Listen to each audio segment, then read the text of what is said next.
You usually do. That's I why I know. asked. Today I don't. Okay. But I will check and see if I heard. Good morning, everyone. Have to have you here for our Chatham Area Transit Authority Board of Directors meeting for January the 24th. I call the meeting to order, and now I ask for the roll call, please. Good morning, everyone. Good morning.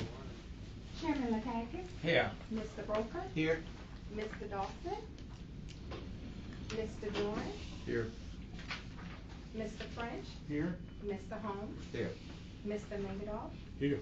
Ms. Stones. Present. Mr. Jones. Thank you. Just can't resist. Okay. Next is special presentations where that we received from the Governor's Office, Chatham County, the City of Savannah. And since they're not here yet, here comes Wayne now. Since they are not here, I'd like a motion on the floor to let's wait about 30 minutes. So moved. Second. All in favor for the presentations from the state of Georgia, Chatham County, and Savannah for 30 minutes, signify by saying aye. Aye. All opposed, motion carries. Next we have employees of at least 30 years recognition working for system, our CAT system. And in that, I want to call on our executive director for Curtis to give us those names so that we can present them to our board. Thank you, Mr. Chairman. I'd just like to read a statement regarding the employee 30-year anniversary recognition at this board meeting. To our board members, esteemed guests, and visitors, as you know, we are celebrating CAT's 30 years of service this year. One of the ways we would like to honor the past as we look forward to the future is by showcasing those employees who were hired during CAT's first year and who continue to serve the community with us today. We'll be doing that throughout the year, but I wanted to take a moment to recognize them today. Any of you who are here, please stand as I call your name. Calvin Kennedy, Charlene Kennedy, Gerald Lewis, Valerie Ragland, and Operator Fitzhugh Simmons. So we have two of them with us today. I think some of the others are sick. We can give them a hand.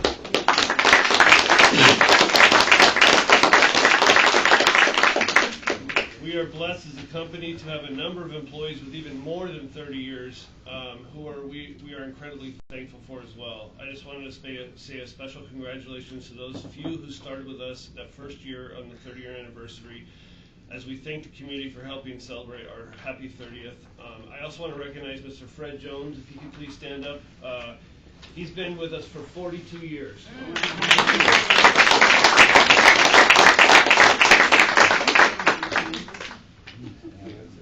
Okay, and before we go to the next item, I want to introduce the individual who took Priscilla's place as she retired, as you know.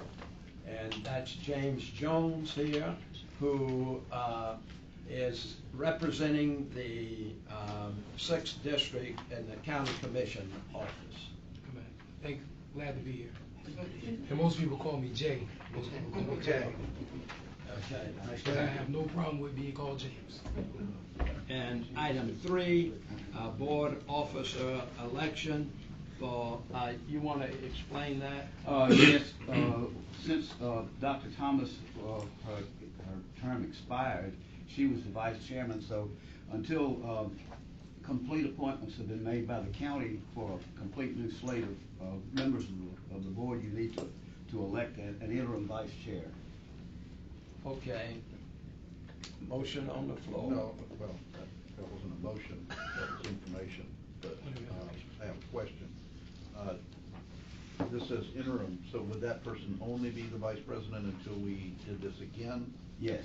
Right? Yes. So we would then elect a vice. It could wind up being the same person, I understand, but we would still do another vice president. Yes, yes. This would be interim only because we currently have members whose term has has expired, but under the act, they continue to hold the position until their successor is appointed. Or they are reappointed, either one. Okay, so we need a motion on the floor for an individual. Yeah, nomination. Nomination. I always like to pass jobs off to Helen, so I would nominate Helen, because you're also a board member that's gonna rotate off. So this would be, I think, a classic interim. I'll second that motion, assuming that. Any you're other willing to accept it. nominations? Any other nominations? Okay, going once, twice, 3 times. By acclamation. That's right, so, anything? I think we probably should vote on that, to tell you the truth. Yeah. Rather than this. All right, all in favor signify by saying aye. Aye. All opposed, motion carries. Helen, you are the interim vice chair. Congratulations. Thank you. I will work hard to work with the chairman. And you all were distributed the minutes of the December 13th and that special meeting we had on December the 20th. So I need a motion on the floor to. So moved. Okay. Move to accept, can we move to accept both sets of minutes? Yeah. At the same time. Second. All in favor signify by saying aye. Aye. All opposed, motion carries.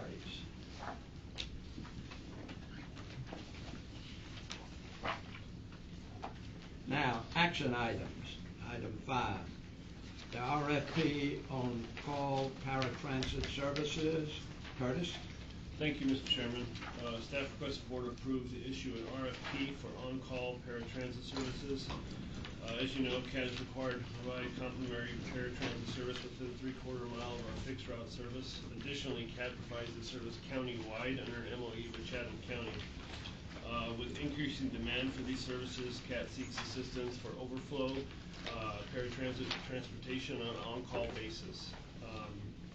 And so we would like to put out an RFP for this service. Let me ask a question. No, go ahead. Is this done by like taxi, or how is this done? We've in the past have done it through overflow with Coastal Regional Commission and Yellow Cab. And so what we'd like to do is formalize a new contract because our current contract has been over 3 years. Well, certainly my experience with cabs and Uber, you're much less with an Uber, and could we think a little bit outside of the box here and think about using something like that? Because just for instance, I was in an airport last week and a taxi was twice as much as Uber.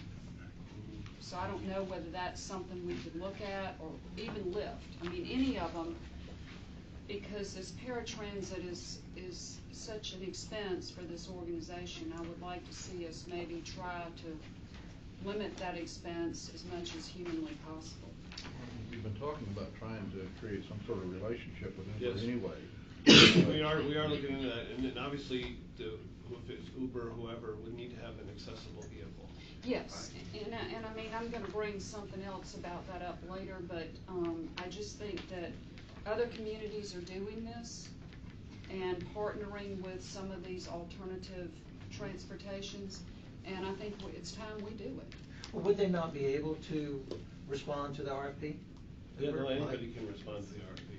Yes, and we They may can not. also reach out to them specifically with the opportunity. Yes. Right. Yeah, I Right. think That makes sense. that should be proactive because they may not think to do. I know, and this is what I'm monitoring is where can we capitalize on things to make it less expensive for this organization. And along with that line, I've got a couple of questions. Terry, I need some more help with finance. Okay.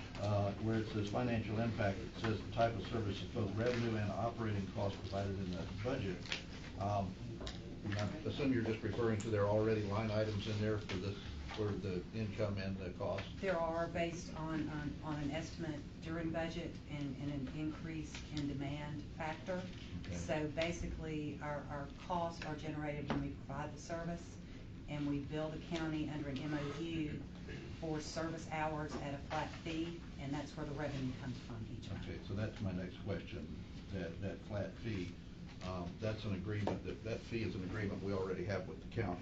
Yes. What happens if this RFP costs come in higher than that? It will be set up so that the RFP cost will not be greater than the revenue that we receive. So we're allowed to review the proposals, also meet with vendors for a best price offer at the end of the evaluation process, and we wouldn't accept a proposal that would put us in an upside down position. So we can't wind up with a deficit spending on this, but could we wind up with no contract? And then what do we do? We could put it out there again, we could, go look at, what went wrong, what we need to do. I mean, there's different ways, but we put out RFPs before when we have little to no response. I mean, it's happened in the past CAT years, so, I mean, the first thing we need to do is put it out there and. I mean, I know you probably don't have the answer to this question, but just thinking about how we deal with this, I mean, if we don't get a good price with the first RFP, I suspect we're not gonna get a better price later. And if we're talking about an increase in demand that's requiring us to do something about this, it looks like we're gonna have to address, it might be that we have to address an increased cost, and when and how would we do that? Well, we actually have a current vendor that provides the service at a fee that's not greater than the revenue that we receive. So we anticipate that this vendor and other vendors like them would submit comparable proposals. Same with Coastal Regional, when they were doing it for us before, they weren't charging above what our rate was, so. And what's the cost now for that, the one that is providing for us now? What is the cost factor? Is it going again for the mileage, or there's some other? We pay the current service vendor per trip with an upcharge for mileage if it's outside of a certain mileage. Curtis, correct me if I'm wrong. Yeah. So we could set up the fee proposal in a way that ensures that we don't end up spending more for the overflow than we anticipate receiving in revenue. This might be more financial, but since we're talking about paratransit, you might as well bring it forward. Mm-hmm. It looks like, through today anyway, and through November, that obviously our paratransit riders are going up. Our cost is going up. Mm-hmm. But our revenue from the county is way behind budget, so it's in effect going down. It is, and staff has investigated and found that there is a data cell, an unrelated data cell in our software, that if you don't populate it, an odometer reading cell, the service hours are not calculated in the bill. So we've gone back and we're revisiting each one of the verified trips to ensure that the service hour, which is what we bill the county for, has been properly recorded, and there will be an adjustment in that revenue. And it will pretty much wipe out the paratransit service part of that negative variance, and it'll get our revenue and our costs back in line with each other, because you would expect to see them change in the same way. If our costs are up, then our revenue should be up, because theoretically we're providing more service. Right now Yes, we're upside down, and since September, we've been looking at the software and trying to find the reason for that upside down stat. And through help with our vendor, we've discovered the cell in the manifest that has to be populated, or the service hour doesn't drop into the total report, and that will correct the service hour deficit. Would this go into last year too? Yeah, I mean, how far back? I've done an analysis since transition in May of 2013, and while it was occurring sporadically in the first 2 years, the majority of it seemed to occur back in May or June of this very past year, June especially. So something in the way we process our manifest data entry changed, but we're going back and revisiting all the verified trips so that we can capture these service hours, and then Curtis and I plan to meet with Linda and Lee at the county and look at least this physical year catching those service hours back up. And that was my second part of the question. Is the county aware that our paratransit costs are going up like this? Are they going to be surprised when they? No. Curtis and I meet with them at least once or twice a year on other items, and we've had specific conversations about the paratransit cost trends. Because you have we actually have 3 board members now that could help you with that. if you- Yes, and we would really appreciate that. I mean, we've got to get the numbers verified and accurate first before we approach that conversation, and we're probably a week or 2 away from that. But once we get those numbers finalized, we plan to meet with the county managers. And are we sure that our billing rate is up to date and accurate, or do we need to tweak that while we're doing all this? We do. We have had preliminary discussions with county officials about that too. This rate was inherited from the prior management company and has not been increased, to my knowledge, since about 2010. So we do need to kind of look at that rate and make sure that what we're getting paid covers all of our costs. Okay, so this is an urgent It is. section of our life right now, is to It get this is. up to Yes, date sir. and squared away. The software glitch where this data wasn't being recorded properly or transmitted properly, where was that? Is that in just a bookkeeping error Within the with us? software, there was no alert or error or anything to remind somebody that this field had to be filled out. We contacted the software company. They are gonna come out and reset our stuff so that these things don't happen again. But we were unaware because it would not alert the user, the data entry user, that you left out this little field here. Sure. My question is this software that CAT is running, is this a program we're doing internally? The or is call this center another- manages the reservations for paratransit service, and the call center reps key punch the reservations into the manifest. There was an override parameter that said if the odometer beginning and ending wasn't entered, if you didn't have a greater than 1 odometer reading, then the service hours didn't drop to the total. But nobody had been trained or were aware that if you didn't fill out the odometer, you didn't get the service hour. So now we've gone back on all of our trips and we're entering the beginning and ending odometer, and those service hours are dropping into our report. We have that data? It just wasn't We in? do. Okay. We do. So, and this is not, forgive me, but my Benoit, this is not an Indra? No, this is a different software vendor, and it was a parameter override that none of the current staff was aware of. But we've traced it through, and we've gone back, and we're re-verifying the trips. One thing that might be a good idea is, for the benefit of some of the board members here, is to explain why it is that the county, that we have this separate arrangement with the county in terms of paratransit and that sort of thing.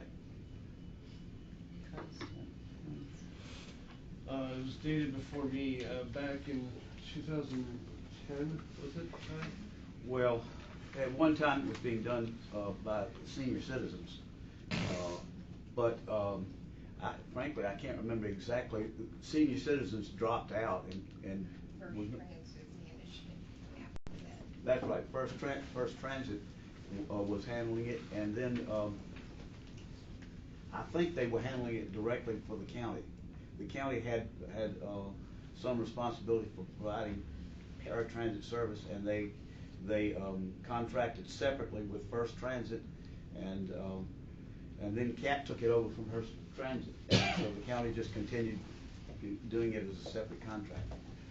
But I seem to, and you may want to correct me, but it seemed to me that by law we were required to provide paratransit services within a particular distance of our fixed route. Yes, And when CAT was looking at insisting on limiting the availability of paratransit to within that perimeter, there was some pushback at the county, and the suggestion was that the county didn't want us to do that, and the county agreed to reimburse CAT for its expenses of going outside. I think it was a 3/4. That is correct. Okay. Yes, and it's 3/4 of a mile. Right. FTA requires CAT to provide complimentary service in order to be eligible for their grant assistance. Right. And the county wished to provide the service countywide. Right. So that increase plus the cost of the complimentary are currently recovered with the MOU. Yeah, and I think the county should really be lauded for, its stepping to the plate as it did when it did, and is continuing to participate in that program and ensure that paratransit service is available countywide. And I think there's an overlay legislatively, it's my understanding that the state charges the county with providing the service. I'm not aware of that. Okay. That was my initial Yeah. understanding of it, that the We state. don't receive any funding from the state. No. No. Sir, Max is up. When you all meet with the county board members, you and Curtis usually meet. Going forward, for what I'm hearing here, is anything that sent up a flag, anything that you're not comfortable with, will you let the board members who serve on the county sits here be aware of this? Yes, sir. So we can intercede, so we can be a support for what we're doing here. Yes, sir. And that request would have been forthcoming as soon as the review and analysis was completed. It's kind of come up a little sooner than we were ready to present that request. Okay. So we're in the final phases of verifying the additional service hours. Okay. And once we know what the numbers are, we can surely bring it to this board first before we meet with the county manager. Okay, see, going forward, I remember when we separated first transit, that was not a good, smooth separation. No, sir. So some things carry over into that create a mindset to where we at now with that paratransit. But I would like to say this, yeah, we have stepped up. I'm talking about the county. And the relationship that we have is good. I just don't like to be sitting here and sitting there and hearing these things when we could, Helen and I, along with Mr. Jones now, could have interceded. Okay. Yep. Okay, will you follow up on that then, Curtis? Yes, sir. Okay. Next, We have to vote on this, I think. Did we vote on the fair transit contract? I thought they were gonna bring us, this is just action items. And on that though, Howard, if we vote on it now, we won't have the figures that, that we need. So he can follow up on it and then go ahead, Wayne. I think we need to have a motion to issue the RFP, and I would make that motion. Second. Okay. I have a motion on the floor for an RFP for the paratransit. All in favor signify by saying aye. Aye. All opposed? Motion carries. Fiscal year 2017-2018 budget adoption and millage levy calendar. Curtis? Thank you, Mr. Chairman. Staff has a budget adoption millage levy calendar waiting to be approved by the board each fiscal year to facilitate timely adoption of the budget and approval of the recommended millage levy. In your packet, there are some dates that detail that, especially the second page where it outlines the entire process until the county board sets the millage rate for tax year 2017. The one date in question that we need to change is the board workshop, which is slated for February 7th, is now actually going to be March 7th. I'm sorry, say that again? The board workshop for February 7th is now changed to March 7th. Flip the page. The rest of the dates stand. And that doesn't interfere with the conference in DC.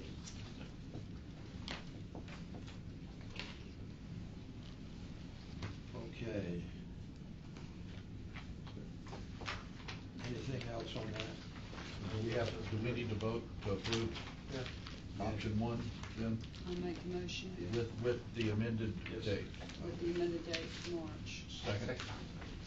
All in favor signify by saying aye. Aye. All opposed? Motion carries. Route 75 Prowler discontinuation. Curtis?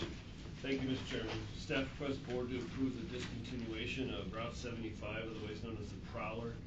The route currently runs from 8 p.m. to 2 a.m. on Fridays and Saturdays. I won't go into detail as far as where it stops, but basically it's almost exclusively used by Savannah State students. We have seen a significant decline in this route over the last 2 years, and it's just not fiscally sustainable to continue the route, and we're recommending this discontinuation. You look in your packet, there's been a Title VI analysis and disparate impact analysis done, which we're required to do by FDA. We've also held public meetings, and this information is also included in your packet.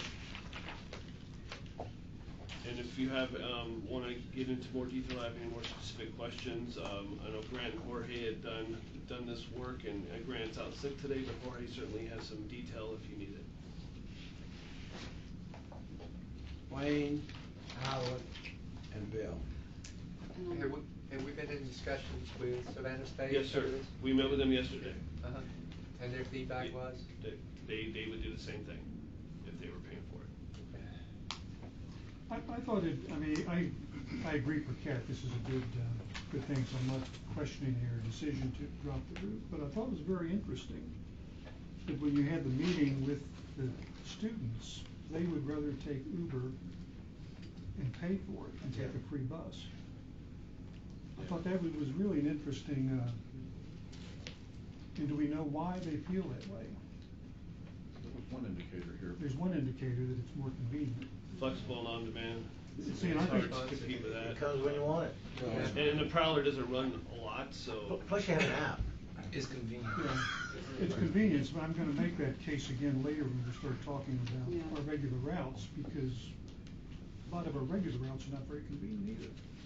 And this is a case where we've got people that should be using our routes that aren't because it's not a convenient process for them.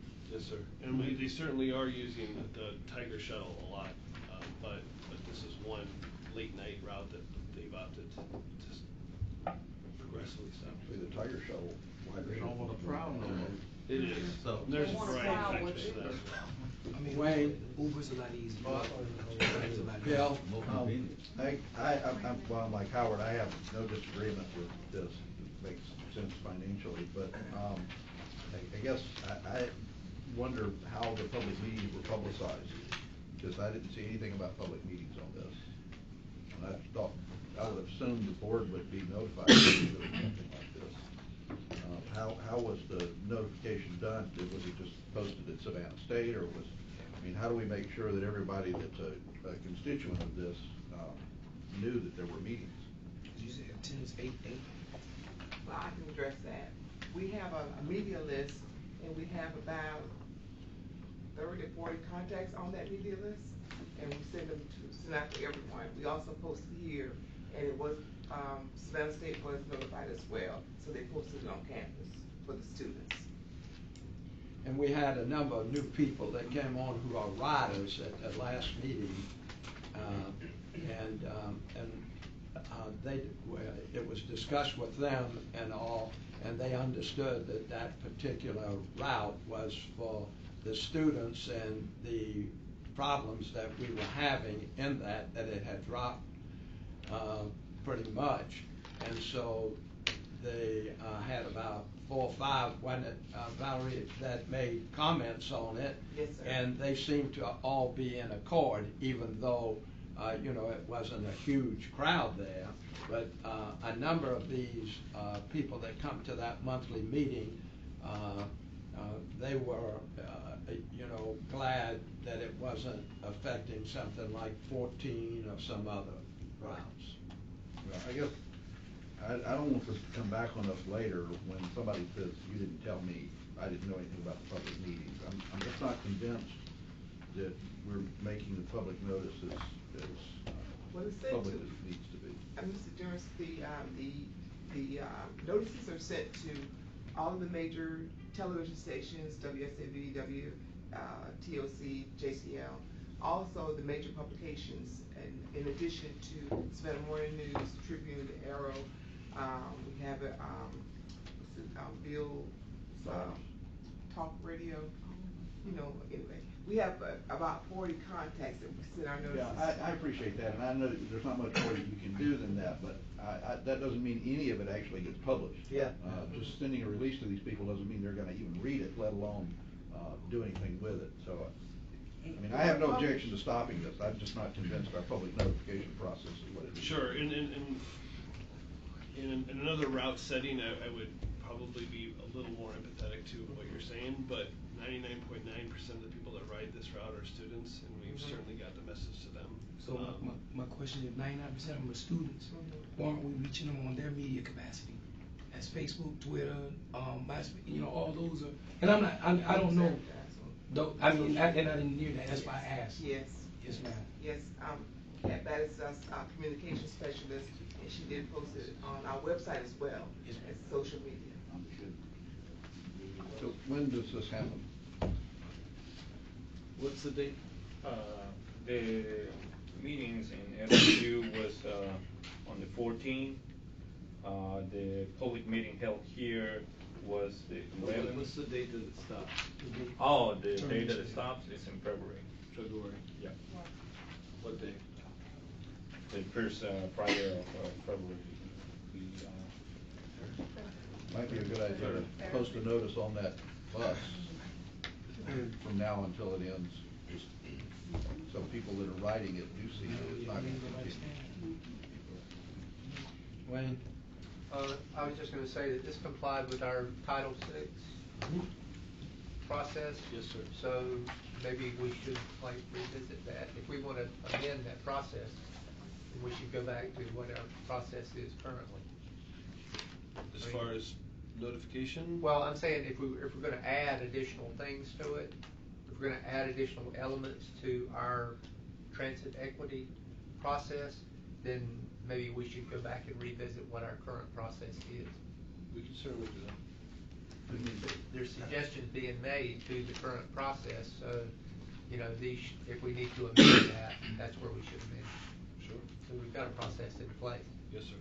Didn't we just vote on that? Didn't we just accept the new adjustments one or two meetings The back? Title VI renewal was at a Right. previous board meeting. You know, chances are 3 and 4, this regulation will go away.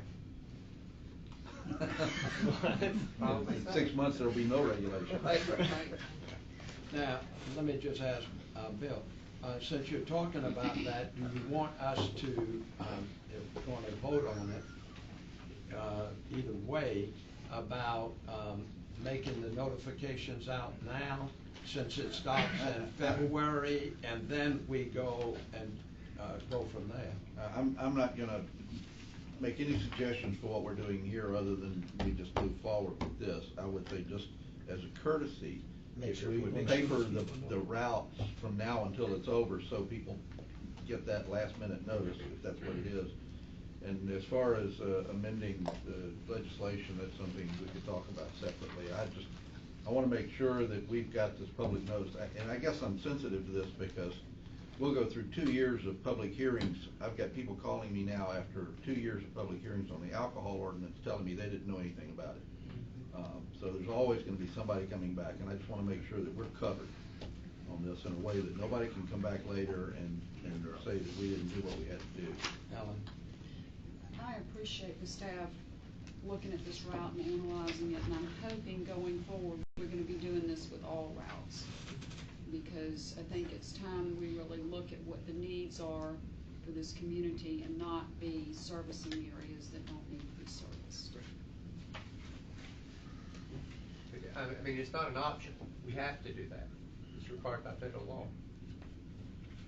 But I mean, to really drill down and see how many people are using the routes, if they're beneficial, or if we are taking, in many cases, these large buses in areas where nobody, one or two, and I know we're gonna get to that later, but I just wanna make sure we're doing this with all routes. I'll move that we accept the recommendation. Second. All in favor signify by saying aye. Aye. All opposed? Carried. Next, 30th year anniversary activities. Curtis? Thank you, Mr. Chairman. This isn't necessarily an action item per se, but we wanted to notify the board of our upcoming activities to commemorate our 30th anniversary. In your packet, there are a list of things that we're doing to commemorate that this year. Running commercials, thank you ads, hanging banners, celebrating 30 years in various newsletters and social media. On January 9th, we began this celebration as a customer appreciation event on the platform here at the Transit Center. Was Mr. Chairman that you were attended. Hot chocolate and goodies and stuff gave to our customers, basically just saying thank you. Each month, we're going to be drawing, we'll offer a drawing for one's 30-day pass. We're also going to be holding public community events to include customers and business partners. We're looking at a couple times this year doing a throwback fair from 1987 with 75 cents. And then doing a small reception that we're going to plan as far as once we have our full new board in place, and we'll let you know when that is. Valerie, you want to say something? She was out there with that helping. I will say that the chairman was there, and the passengers really enjoyed interacting with him. The issues, it was really cold that day. 9th of January was very bitterly cold, and they were so appreciative of receiving the hot chocolate. And Shalonda had some specialized cookies made that actually said happy anniversary. Some of there were different designs. I think she had 4 or 5 different designs. But they really appreciated that. But I think the highlight of the day was Mr. Chairman being out there, shaking hands with them and thanking them for supporting CAT over the 30 years. Will there be any signage on the exterior of the buses, indicating 30 years or? Yes. Yes, Mr. Okay. Booker, we will have those will actually come out next month. They're being created. There will be just direct replicates of the banners right now, but they will be on 5 buses. Yes, sir. Good. Not on the window. No, sir. Any other questions on that? Okay, presentations, Curtis. We don't have any presentations. No. Okay. Next, Executive Director's Report. Thank you, Mr. Chairman. Executive Director's Report is in your packet. I'll entertain any questions. Just want to highlight a couple of things. We're still in line with our goals as far as our KPIs with complaints and preventable accidents and passengers per hour. And for paratransit and fixed route. And then the back side of the page, if you look, listing our KPIs, our cost per mile is approaching our KPI at $6.80 versus $6.85, so we're going to be watching that certainly. And our mean distance between vehicle failures obviously is something we've known for the last several months as our fleet continues to deteriorate. We certainly look forward to a new fleet arriving, but those miles are getting lower and lower. We've also included the state and local as well as the federal legislative packets from the Backer Firm and Squire Patton Boggs in your packet.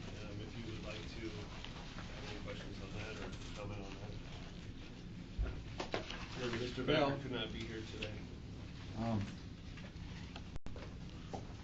The fare box recovery number is just so far down.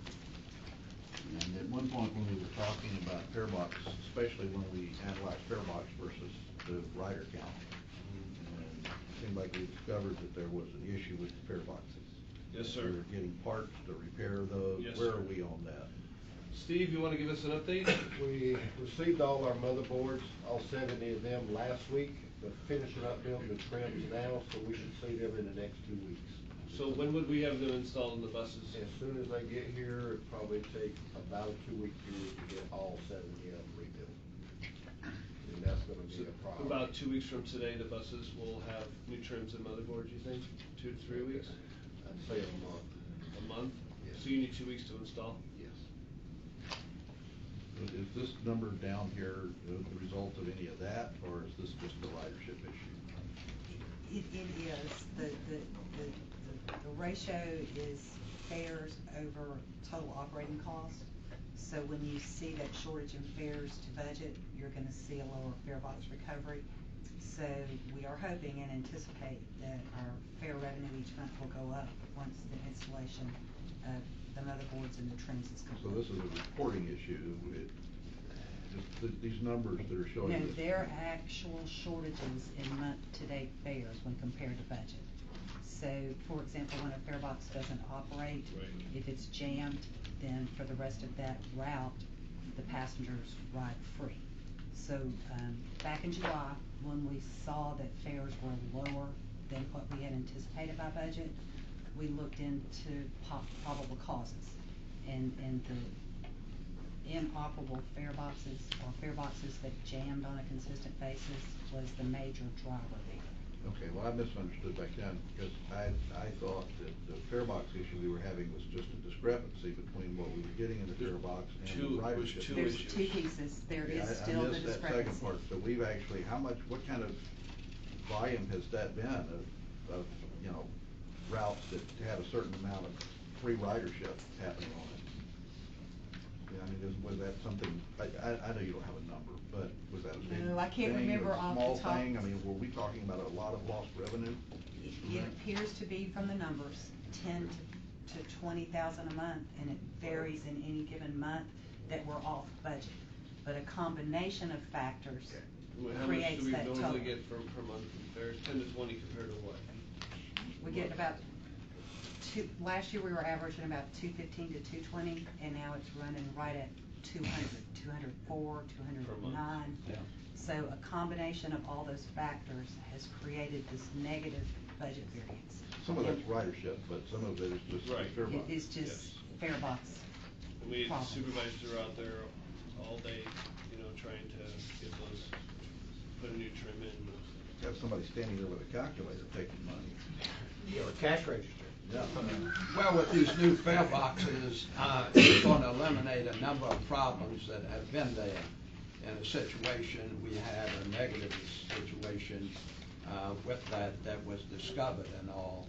And but when they put these in, when he has those installed, you're going to be able to look at that and be able to have more information. And that, from what I understand, they're going to put other things in there so that make sure that the money, when it goes in the fare box, it stays in there, and it gives you a good accounting and all. Well, like our buses are old, our fare boxes were also old, and to put new fare boxes in all the buses, we're talking millions of dollars. So this was the best way we could fix the situation for now, is to get new motherboards and to get new trims, which is the heart of the fare box.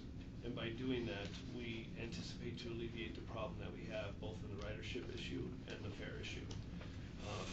At some point, we're going to have to look at new fare boxes, but kind of like a rehab of the fare boxes, the route we chose because of what we can afford. Thank you, Mr. Chairman. In reading these month after month, these indicators for our targets, we always seem to meet our targets, but yet the ridership has slid. I'm not comfortable with these targets, these indicators. I think we're setting the bar too low. I think it is imperative that we start to try to raise the bar for this organization. I'm not comfortable with where we are with ridership, and I'm not comfortable with the indicators saying that we're meeting the targets. Does that make any sense? Yeah, so we went through the targets with the board last summer and talked about what the industry standards were and what our targets were, and we were pretty much in line with the industry standards. We actually held ourselves to a higher standard with respect to miles between failures. And we can certainly talk about this. I'm mainly focusing on the ridership. Right. I mean, everything else I'm okay with, but in my humble opinion, we've got to do something to increase ridership, and I'll get into a couple of thoughts that I have later, I know, when we get into the nuts and bolts of the routes. But it seems to me that for the last year, we've been looking at the numbers slip. And I'm not saying huge amounts, but it's not increasing, it is still decreasing. And we're saying with our indicators, we're still meeting our goals. And to me, we're not. And that's the concern that I have, is that we've got to, and eliminating routes that people are not using and we don't think they're going to use is certainly a way to start. We have a service to provide to this community, but if people aren't using it, then we can't afford, and especially with the size and the age of our fleet, to keep doing what we're doing. And so that's why I'm saying, I'm not picking on anybody, I'm saying that the indicators for for our indicators to say this is okay when it's really not.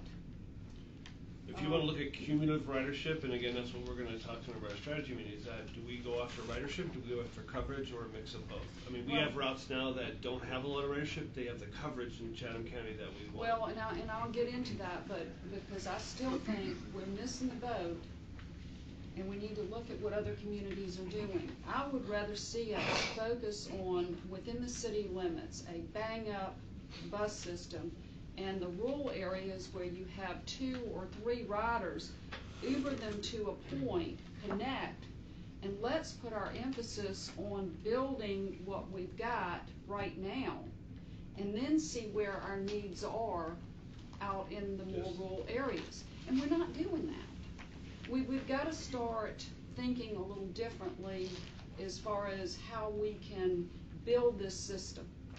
And I think, and I think Howard has been a saint in riding some of these buses, and I'm not going to steal his thunder, but and he and I talked about this, but for me to get from where I live to this transfer station, it would take me an hour and a half. Whereas if I can get to the Savannah Mall and get on number 14, it'll take me 20 minutes.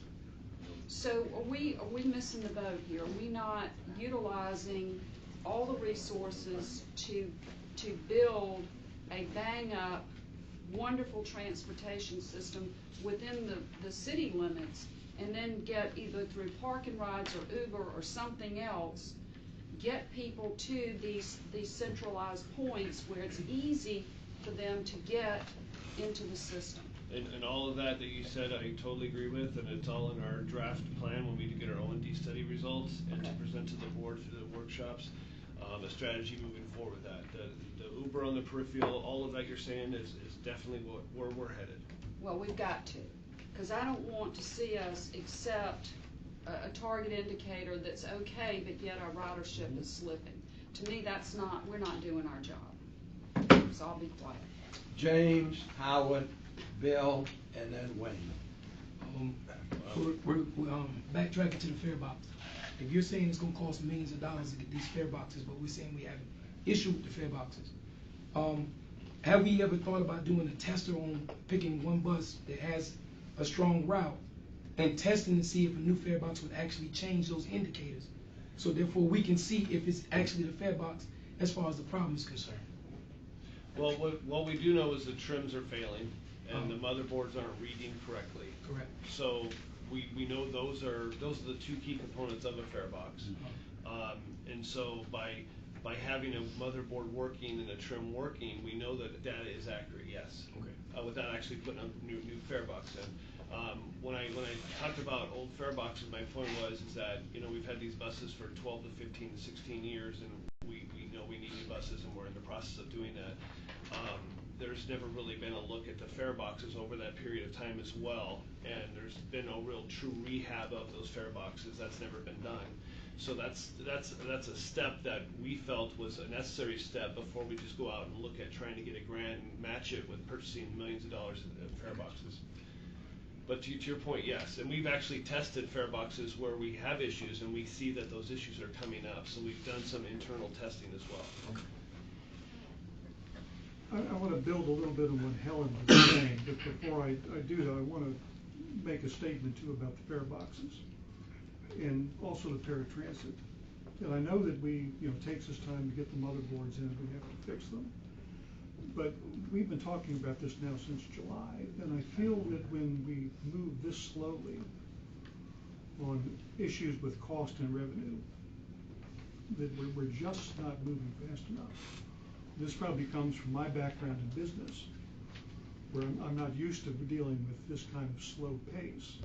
But I think if we've got something as important as fare boxes that don't work and we're not getting our money because we're letting people ride free, we've got to be in this for 7 months. And the same with the paratransit. We've seen this disconnect for some time. I'm glad we finally found that we've got a software problem, but it's taking us forever to move this forward. And I would just like to say, when we get involved in any of these things where we're dealing with revenue, because that's critical to us, And I think it's critical at the end of the year that we don't miss our budget. So we just can't let anything drag on like this. So I'd just like to say, let's try to speed up. In our app. Yeah. Two things.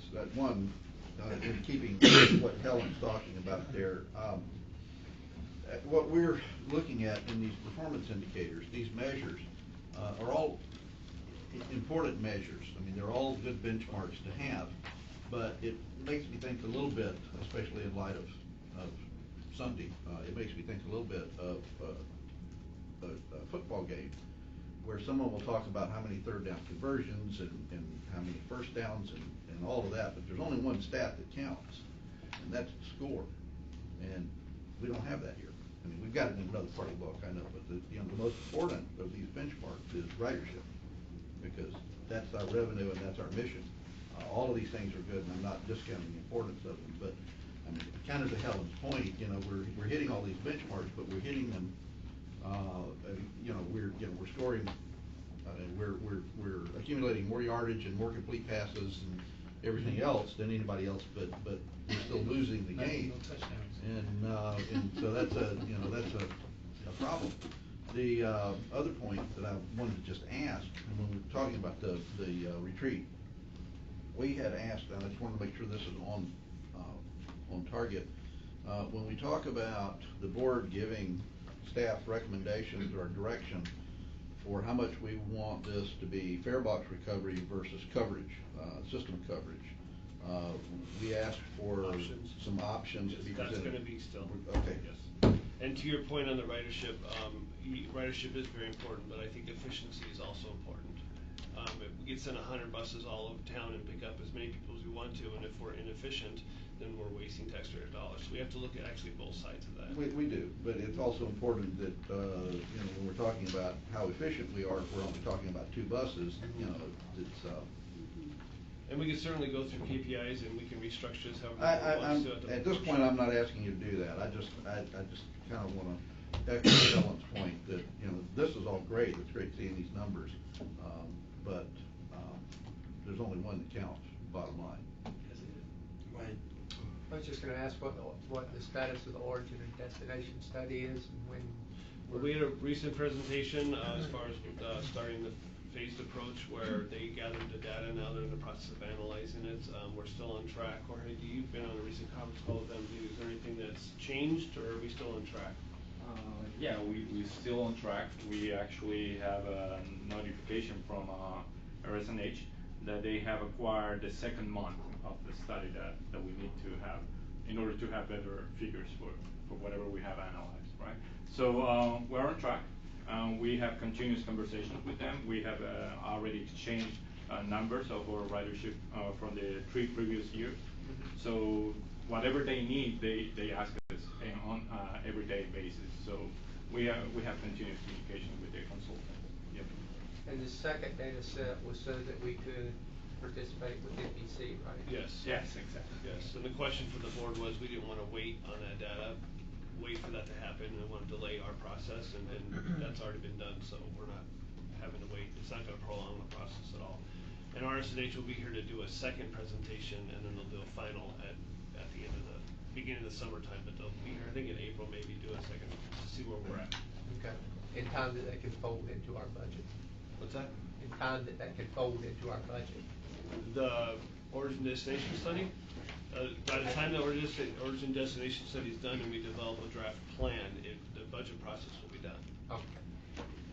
But the budget is pretty much going to dictate what we can do. Howard, Bill.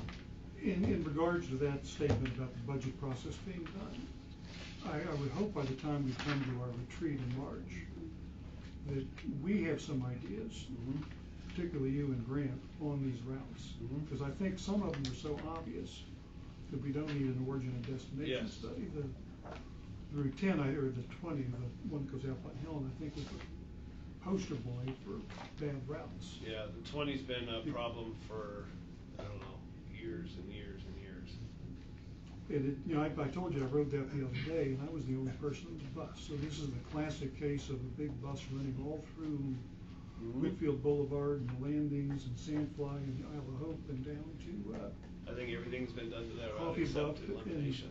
it's just not a viable thing. And you're not gonna get people, in my opinion, on that route. Yeah.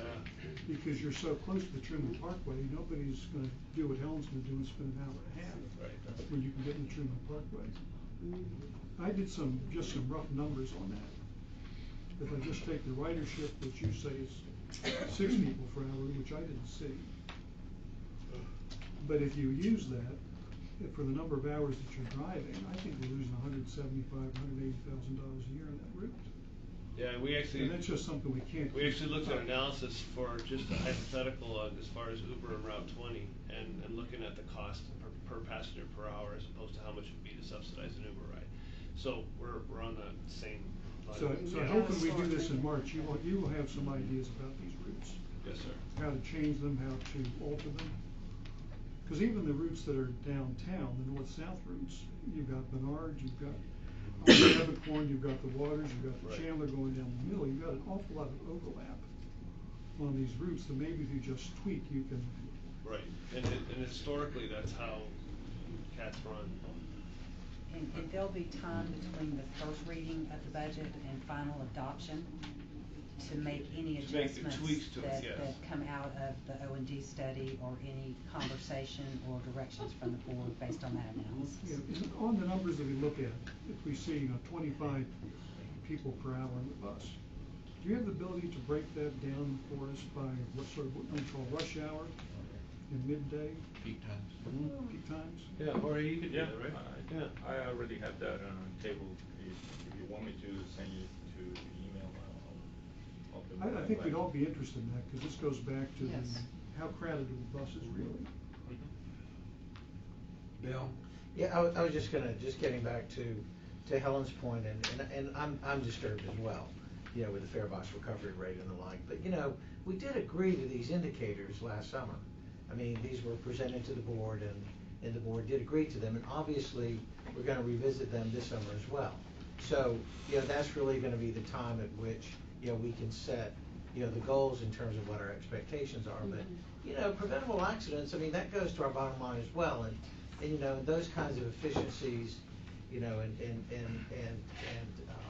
activities are also important in terms of, the bottom line, not just fare box and that kind of thing. So I mean, I think it's a shared sense of responsibility for the indicators at where they are, and I'm happy to know that, everything was great, as long as we were doing better than the indicators, and now that we're approaching this one particular fare box, it's a bit of a problem, but hopefully we can revisit that, in the summer. And I also think that, the other thing on the ridership thing, and I know we're gonna have a longer discussion about this, but again, people's access to technology about when the bus is coming is gonna make a huge difference, because we've all gotten to know, well, let me just see, where Uber is. I mean, many of us have been in meetings and just said, well, let me just see if I can get an Uber. But, if people are able to do that with the bus, that's gonna make a huge difference, I think. And I know you're working on that. Okay, Just one Go ahead. point I was gonna make about that route in particular, that I noticed in looking at the ridership there, it's their most expensive per passenger route. And I don't know, I'm sure I'm not the first person that's thought of this, but that route, particularly Skidaway, Coffee Bluff route, the real beneficiaries of that route isn't the riders. It's the people that live in that community, that service people are riding out there to take care of, to clean their houses and that sort of thing. I mean, at some point, is there some way that we can ask a community like that to help carry some of the burden of this? But if they're not. Well, they are using paying it- taxes. Well, but everybody's paying taxes. Bill, to that point, Not I everybody. rode out to catch the bus at 7 o'clock. I didn't really expect that we would see any ridership in from the landings, for example. I thought we would see ridership going out for service activity or for the stores that are out at the villages or down at Sandfly. Nobody rode it out with me for either one of the two loops. So, I mean, there was just no traffic on this bus. And when you say, to talk about the statistics a second, when you say 5 people per hour, it's true. When I was on that bus, there were 5 people at different times in the course of an hour. But one of them was on by mistake. He thought he got on the Waters bus, fell asleep in the back, and didn't go to the water scene. But the other two rode them very, very shortly. They rode it for only 2 stops and they got off. And we picked somebody up in the back and they rode it for 2 stops and got off.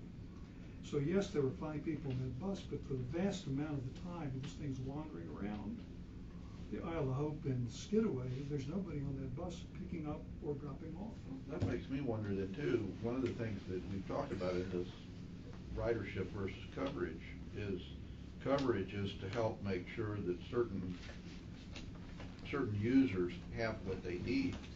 Maybe we're assuming there's a need that doesn't exist. That's my point. I think in this particular bus, that's the case.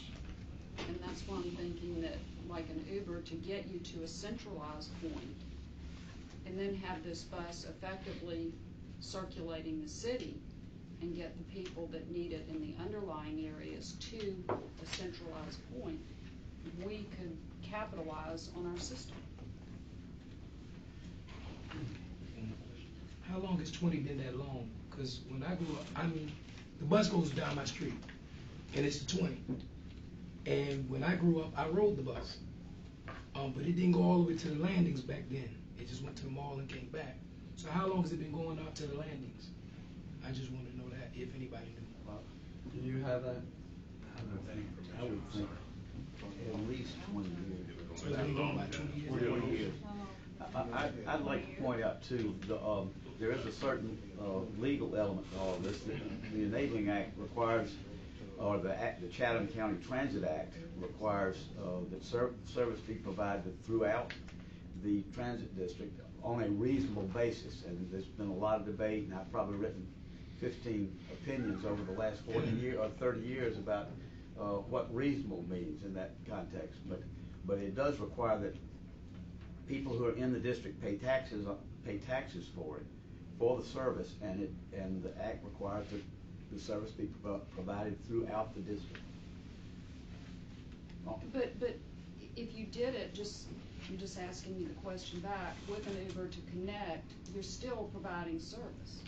Yes, it doesn't. The Act doesn't prescribe what sort of vehicle you have to use, what sort of source you have to use. I'm just trying to think of a better way and a more efficient way, and then have the money to really capitalize on the system and not be running these buses in areas where 1 or 2 people are using them, when it would be more effective to have them brought to a centralized point. That's all. Okay. Next, unit updates information. The riders update, Grant. I'll speak for Grant, and good morning, everyone. Good morning. I want to point at the decline of 3.8% in our ridership, but I also would like you to point at the new figure that we have put in the first page that shows the productivity that we have per route, per our core routes. So this number is steady for the previous 2 years.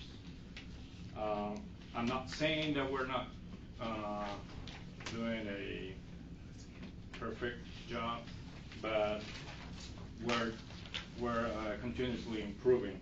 So this shows that with the really small amount of funds that we have, we try to do our best. We have had a close day on November 24th, even Thanksgiving Day. We saw a decline of the ridership on the previous days to Thanksgiving Day, probably because people is just going out of town or just staying at home because of visitors coming here. We also see a decline on the SSU routes, specifically on the 80, which is the University Express that runs inside the campus. And this is because there's a repavement. They're improving the road that they have in front of the SSU union, student union. So students doesn't want to take the bus to go further to Kim Fraser building. they decide just to walk because it takes longer to take the bus there. And that's why we have a 78% of decline. I would also like to show you that we have a different indicator as well. The Mr. Durance was pointed at the cost per passenger that we have. We see a decline on the cost in November, and this is given we have cut some hours on the 170X. We have improved our schedules as well, so we see less overtimes in our routes.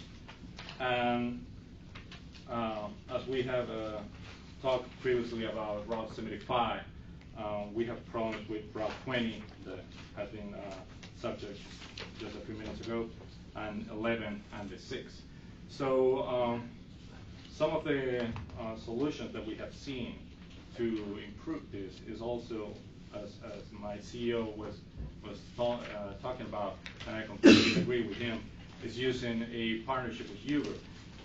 This will be using the loops that we have in the main routes.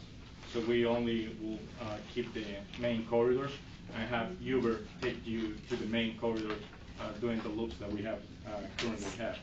So this will be what I have for you. If you have any questions, please don't hesitate. No, Bill? go ahead. Jorge, in the cost per passenger service that you did there, November was down from October, but it's up from November of 15. Is that just a difference in ridership again? October, we have the hurricane. No, I'm comparing November 16 to November 15. Years.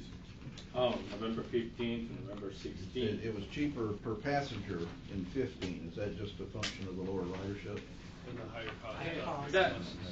Exactly. That's a result also of the productivity that we have less, 3.8%.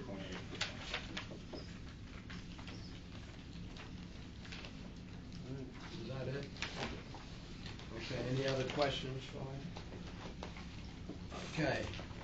Next is the service delivery update. Curtis? Thank you, Mr. Chairman. The service delivery updates in your packet, and I'll entertain any questions you may have.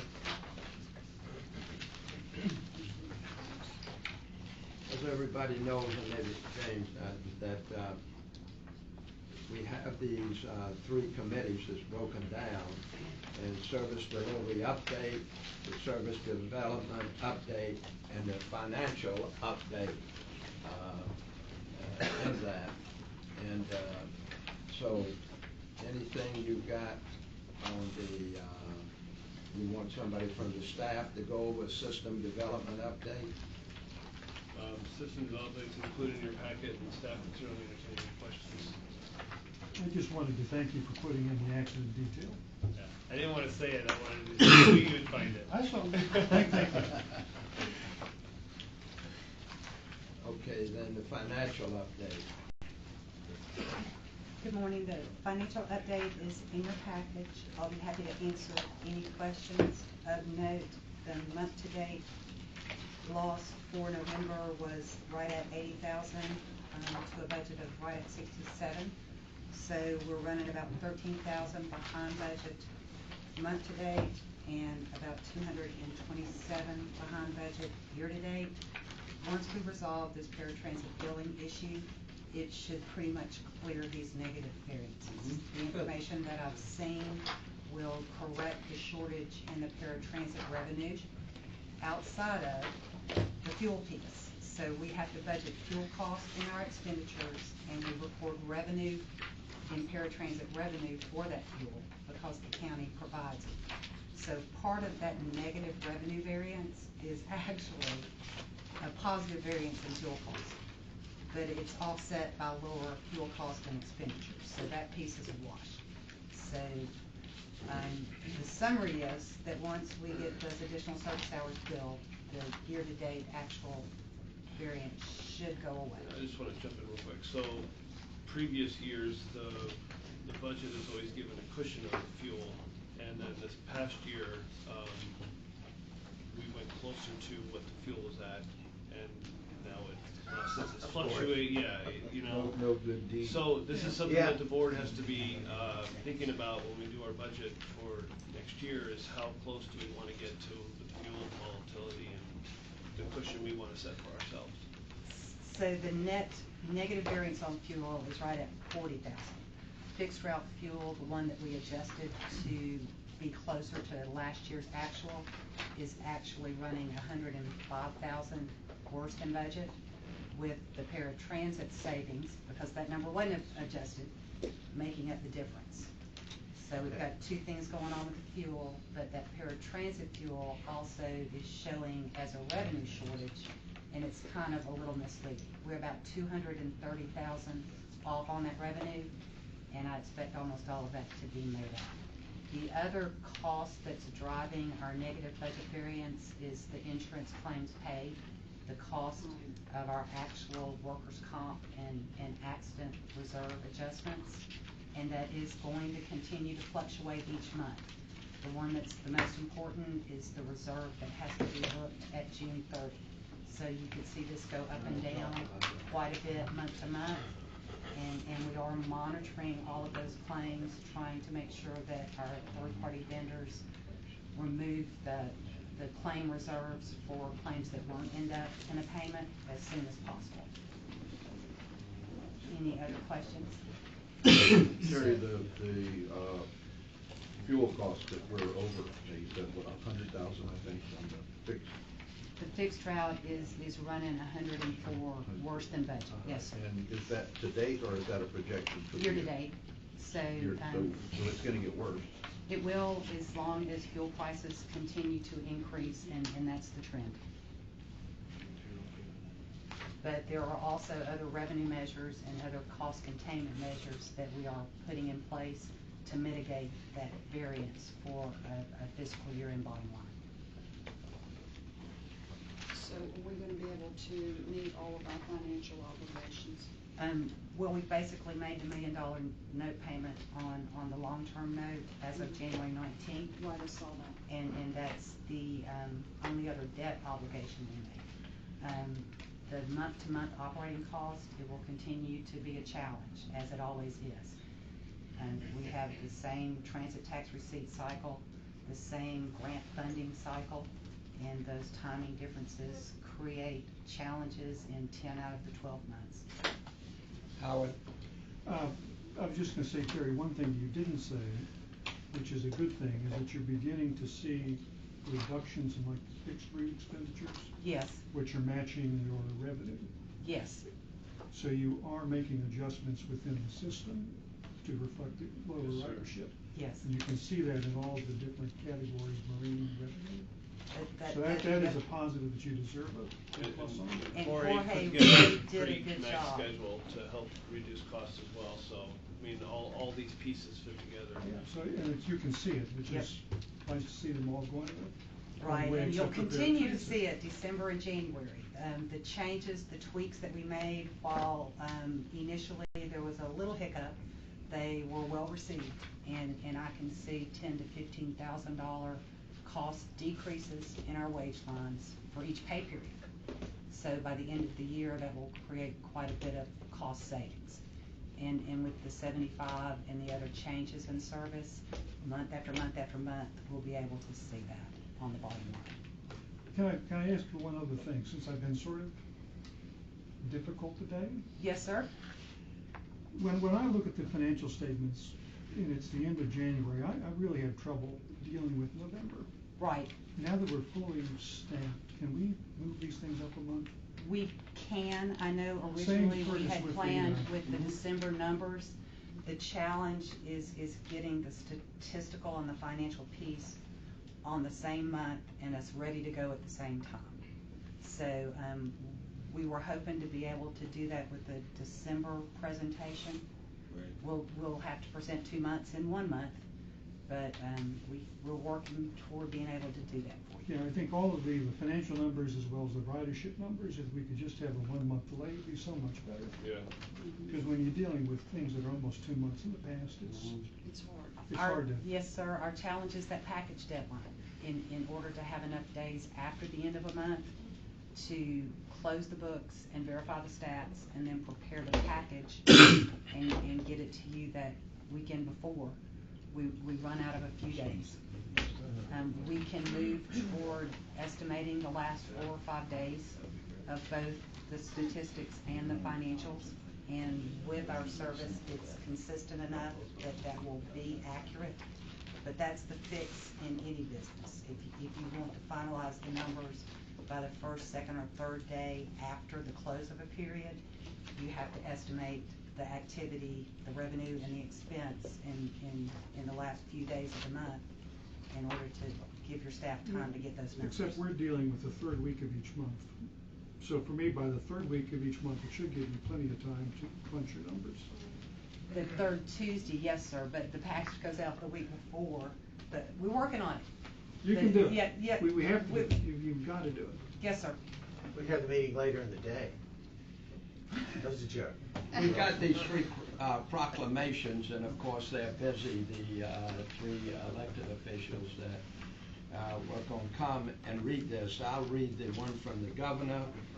James has one from Chatham County. If you would read this one, that proclamation after I read that one. And then Bill, if you would read the one from the city of Savannah. Okay.